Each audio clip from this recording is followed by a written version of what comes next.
மத்தேயு 13 வெறும் வசனம் அல்ல, ராஜ்யத்தின் வசனத்தை கேட்டு. அப்படின்னா அந்த மெசேஜ் என்ன message? Kingdom of heaven message, kingdom message. இந்த வசனத்தை கேட்டு ஒருவன் உணராதிருக்கும் போது, ஓ இவ்வளவு காணியாட்சி இருக்கா, இவ்வளவு நான் அனுபவிக்க வேண்டிய ஆசீர்வாதம் இருக்கிறதா?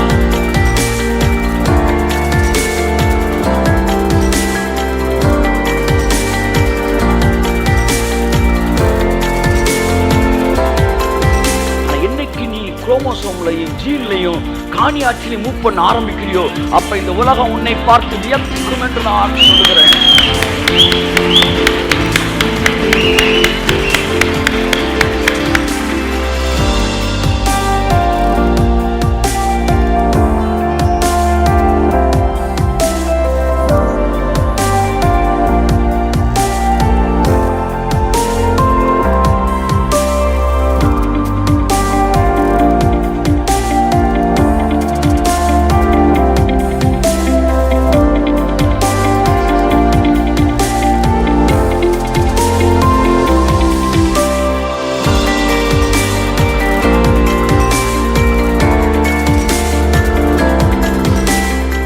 காணியாட்சி என்பது வெல்ஃபேர், காமன்வெல்த், பிரான்சைசி, பொலிட்டியோஸ், தேவனுடைய ரெப்ளிகாவா, பரலோகத்தோட ரெப்ளிகாவா இந்த பூமியில் உங்களுடைய வாழ்க்கை, பரலோகத்துடைய ரிஃப்ளெக்ஷனா இந்த பூமி மாறுவதற்கான வேலைகள் ஆரம்பமாகிவிட்டது.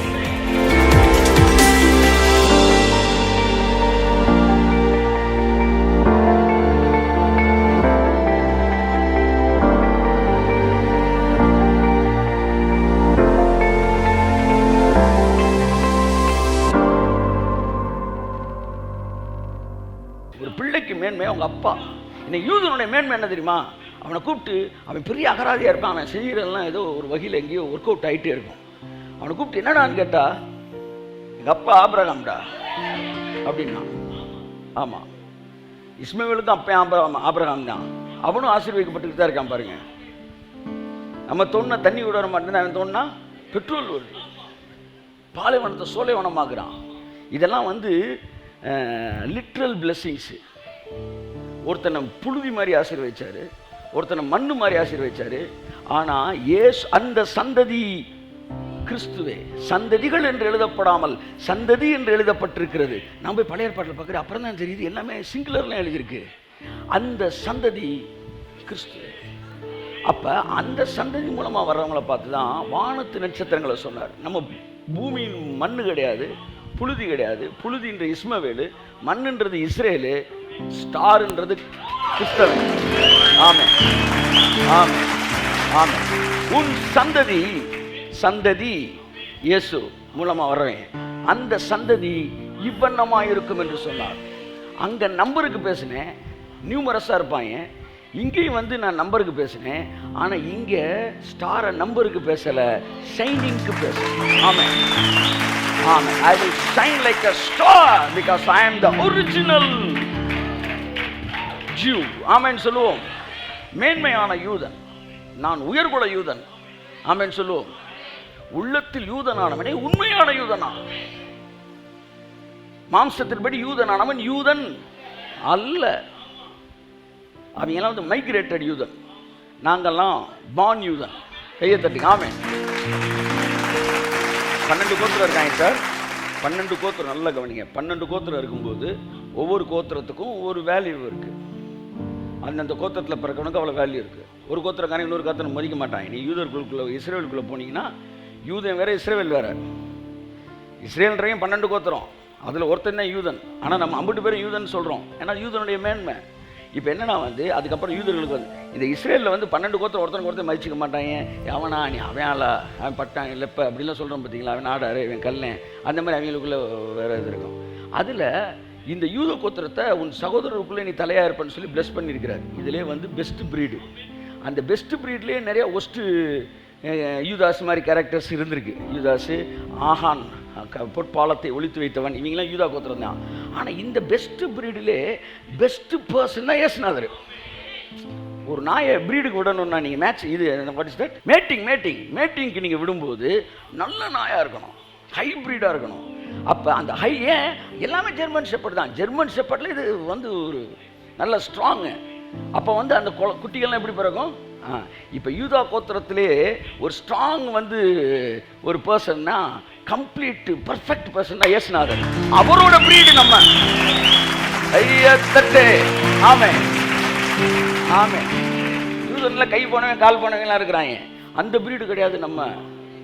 அம்புட்டு நியாயப்பிரமாணத்தையும் பக்காவை நிறைவேற்றி முடித்து கலாஸ் செய்ய வேண்டியதற்கு மேலாக செய்து முடித்திருக்கிறேன் என்று எக்கால முழக்கமிட்ட இயேசுவின் சந்ததியாய் நாம் இருக்கிறபடியினால் நாம் அனுபவிக்க கூடாத ஆசீர்வாதம் என்று ஒன்றுமே இந்த உலகத்திலே கிடையாது என்கிற மனநிலை உங்களுக்கு அவசியம்.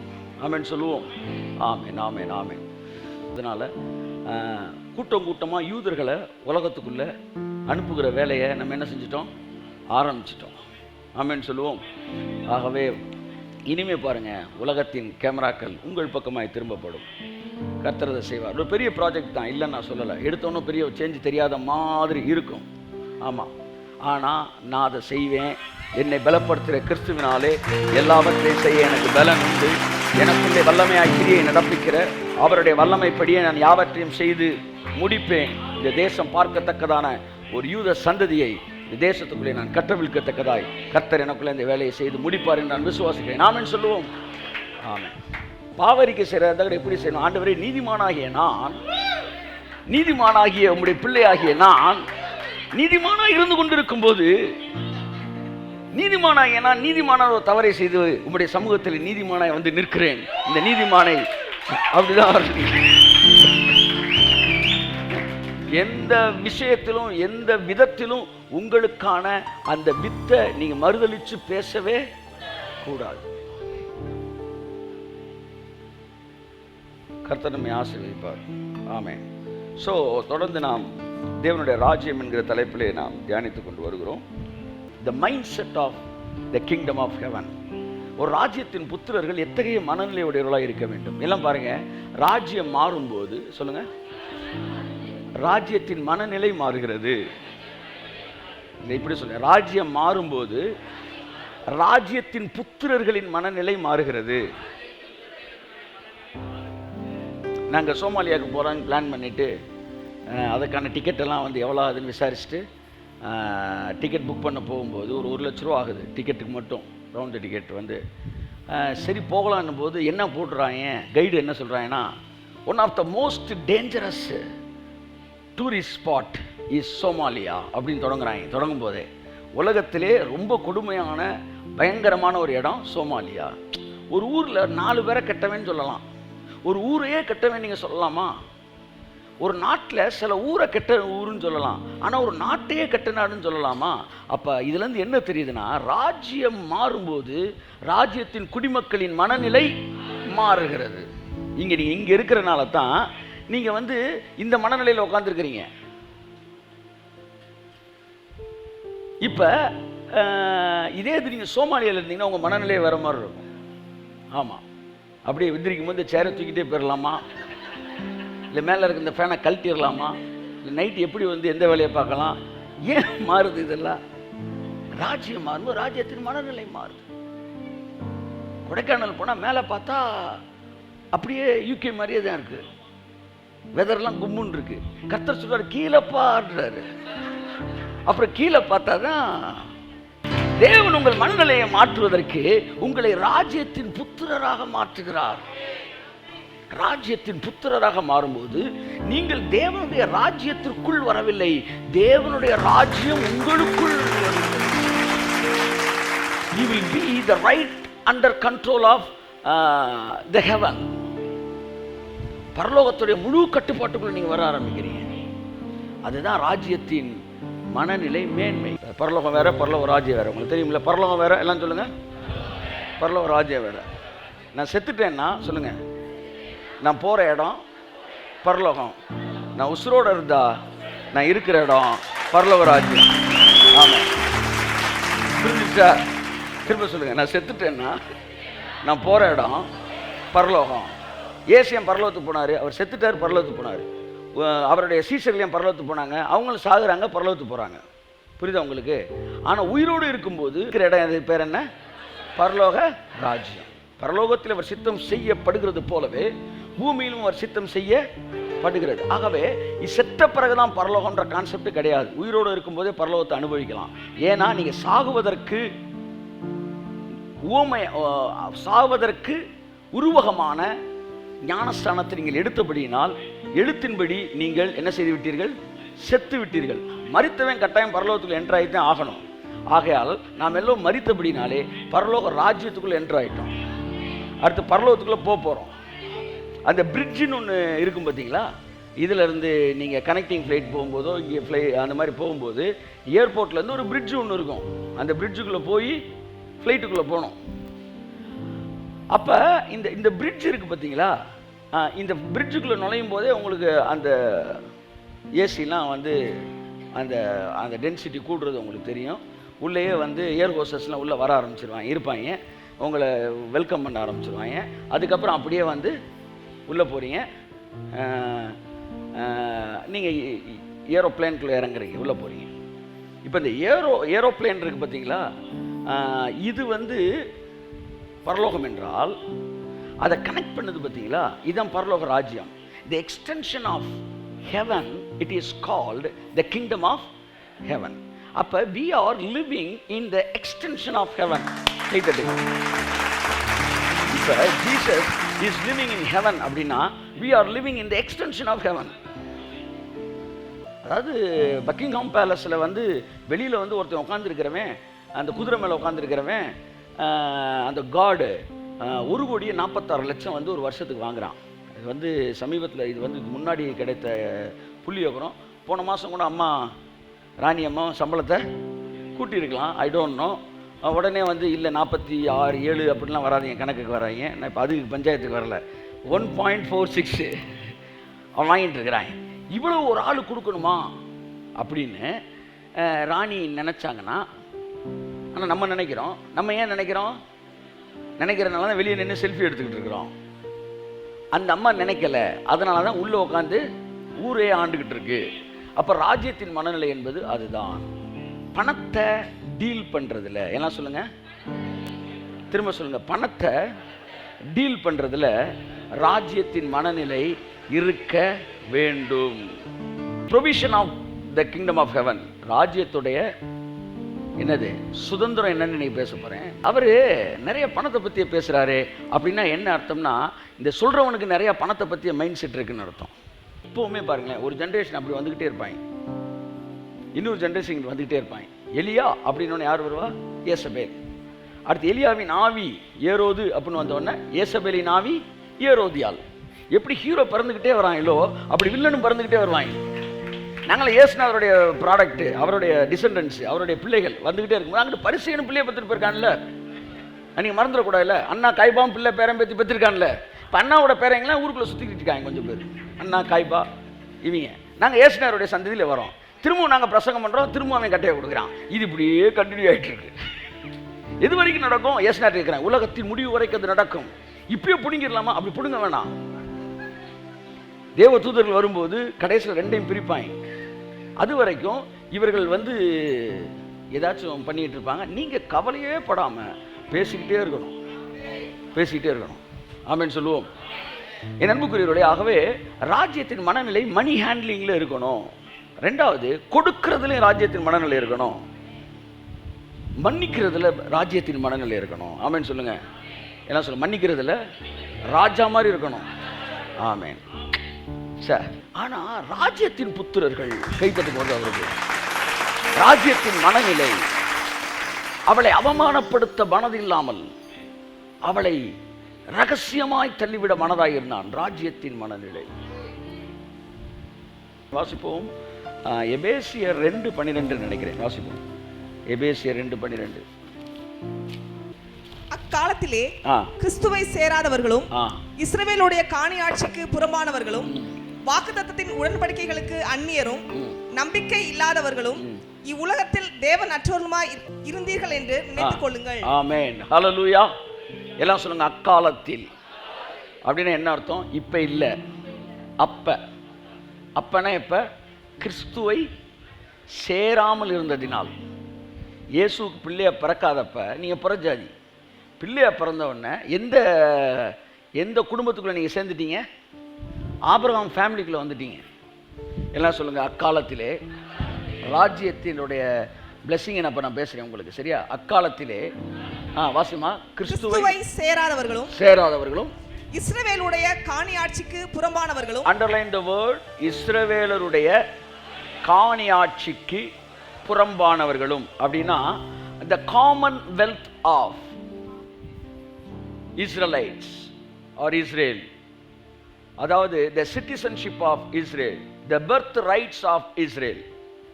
இஸ்ரேல் தேசத்துடைய birth rightsக்கு நம்ம அப்பாற்பட்டவராக இருந்தோம். அப்படின்னா என்ன அர்த்தம்? இன்னைக்கு இயேசு ஏற்றுக்கொண்ட உடனே, நல்லா கவனிங்க, வசனத்தை நல்லா கவனிக்கணும், இஸ்ரேல் தேசத்தில் இருக்கிற காமன்வெல்த் நமக்கு சொந்தமாயிருச்சு அப்படி அர்த்தம் இல்லை. இஸ்ரேல் தேசத்தில் என்னத்தை பெருசாக கொடுத்துட்டாங்க? யூஎஸ்லையும் யூகேலையும் கொடுக்குற அளவுக்கு கொடுக்குறாங்க. இஸ்ரேல் தேசத்தில் என்ன காமன்வெல்த் தராங்க சொல்லுங்க? குடும்பத்தில் எத்தனை பேர் வேலை பார்க்க இருந்தாலும் வந்து 50 பேருக்கு சோறு போடுறோன்ற காமன்வெல்த்துக்கு சொல்கிறாங்களே, அதுக்கு நீங்கள் கனெக்ட் ஆகிட்டீங்கன்னு பவுல் எழுதுறானா?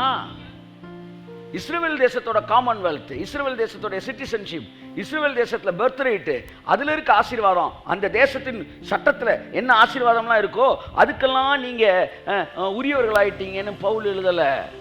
இந்த இஸ்ரேல் தேசத்துக்கு ஒரு காமன்வெல்த் இருந்துச்சு. பரலோகத்தில் இருந்து ஒரு விசேஷித்த ஆசீர்வாதம் இஸ்ரேல் தேசத்துக்கு என்று தேவன் கொடுத்திருந்தார். Kaiyathattu.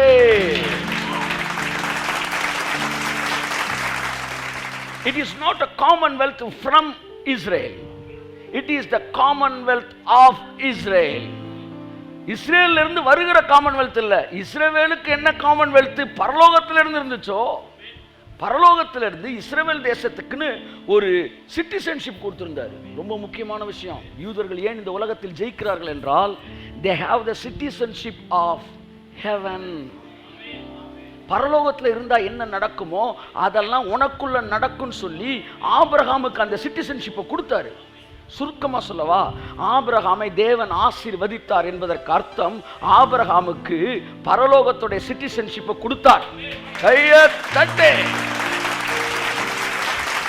All the birthrights on the blessing of the citizenship of the heaven, அதை வந்து ஆபிரகாம் கொடுத்தார். அதுக்கு பிறகு ஆசீர்வாதம். இதை வாங்கின உடனே இவன் யாரா மாறிட்டான்? சிட்டிசன் ஆஃப் ஹெவனா மாறிட்டான். அதனால ஹெவனுடைய காமன்வெல்த் அவனுக்கு வந்துருச்சு. இப்ப இவனுக்குள்ள இருந்து ஒரு சந்ததி உருவாகி இஸ்ரவேல்னு ஒரு தேசம் உருவாகுது. இந்த தேசத்துக்கான காமன்வெல்த் எதுனா பரலோகத்துடைய பிளெஸிங் தான் இந்த தேசத்துக்கான காமன்வெல்த். பைபிள் சொல்றதுல, கர்த்தரே உனக்கு நித்திய வெளிச்சமாய் இருப்பார், அவரே அவர்களை வழி நடத்தினார், அவரே இரவும் பகலும் அவருடைய கண்கள் அந்த தேசத்தின் மீது இருக்கும். இதுக்கெல்லாம் என்ன அர்த்தம்னா, இஸ்ரவேலுக்கு மட்டும் ஒரு நாட்டில் இருந்து சப்ளை வந்துகிட்டே இருக்கு. அது பரலோகத்தோடு இணைக்கப்பட்டிருக்கிறபடினால் பரலோகத்தோட காமன்வெல்த்.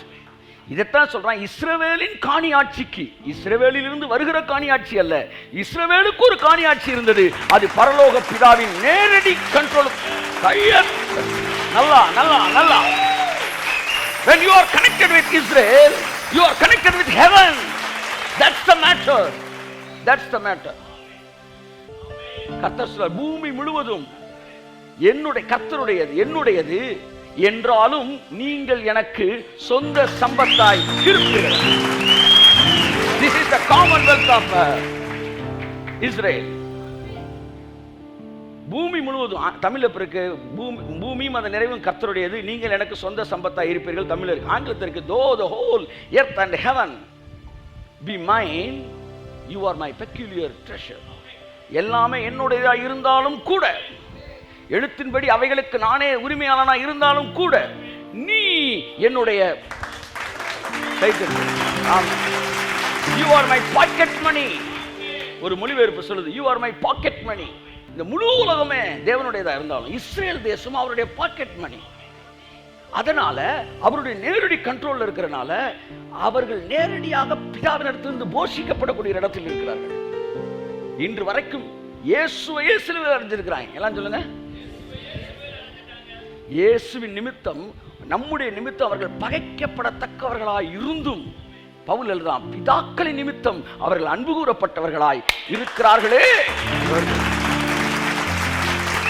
அப்ப இது என்ன தெரியுதுன்னா, நீங்க மட்டும் இஸ்ரவேலின் காணியாட்சிக்குள்ள வந்துட்டீங்கன்னா, பிதாவுடைய பிள்ளையவே தூக்கி சிலுவையில் எறிஞ்சா கூட உங்கள் மேலே அந்த ராஜ்யம் நேசிச்சுக்கிட்டே இருக்கும். அப்படின்னா நீ போய் ஒருத்தரை வந்து என்ன பண்ணிட்ட, நீ போய் வந்து ஒரு தம்மை போட்டுட்ட, நீ வந்து வேற ஏதோ தப்பு பண்ணிட்டேன்னு ஐயோ என்னை வெறுத்துருவாரா? அவர் பிள்ளையவே சிலுவையில் அறிஞ்சாலும் அந்த காணி ஆட்சிக்கு கீழ் இருக்கிறவனுக்கு ஆசீர்வாதம் இருப்பது உண்மை என்றால் எந்த விதத்தில் உங்களுடைய காணி ஆட்சி பாதிக்கப்படும் என்று நான் கேட்கிறேன். அக்காலத்திலே நாம் கிறிஸ்துவை சேராதவர்களாய் இருந்தபடியினால் இஸ்ரவேலின் காணி ஆட்சிக்கு புறம்பானவர்களாய் இருந்தோம். இஸ்ரவேலருக்கென்ற காணி ஆட்சி என்பது நீங்க நல்லா புரிஞ்சுக்கணும், இஸ்ரவேல் தேசத்தில் இருக்கிற சட்டத்தில் இருக்கிற காணி ஆட்சி அல்ல. இஸ்ரவேல் தேசத்து மேல ஒரு கிங்டம் இருக்கு. அந்த கிங்டமோட காணியாட்சி இஸ்ரவேலுக்கு வந்து நீங்க இயேசுவோட இணைஞ்சனால அந்த காணியாட்சிக்கு நீங்களும் சொந்தக்காரராய் மாறுகிறீர்கள். காணியாட்சி என்கிற வார்த்தை பொலிட்டியோஸ் என்கிற வார்த்தை, அதில் தான் பாலிடிக்ஸ் வருது. பொலிட்டியோஸ்னா பிரான்சைசி அப்படின்னு அர்த்தம். என்னது பிரான்சைசி? பிரான்சைசினா என்ன தெரியுமில்ல உங்களுக்கு? ஒரு ஒரு ஒரு கம்பெனி எப்படி இருக்குதோ, அல்லது ஒரு ஒரு ஒரு என்ன சொல்ல, ஒரு ஆஃபீஸ் செட்டப் எப்படி இருக்கோ, ஹெட் ஆஃபீஸ் எப்படி இருக்கோ, பிரான்சைசி எல்லாம் எப்படி தெரியுமா இருக்கும்? எப்படி இருக்கும்? அப்படியே இருக்கும். நீங்க இந்த பிரான்சைசிக்கு போனாலும் அந்த ஹெட் ஆஃபீஸ் மாதிரியே அது இருக்கணும். அதுக்கு பேர் தான் பிரான்சைசி. புரியுதா புரியலையா? புரியாது. கேஎஃப்சின்னு சொன்னா புரியுமா? புரியும், ஏன்னா அங்கே கடிச்சு இருக்கிறோம்.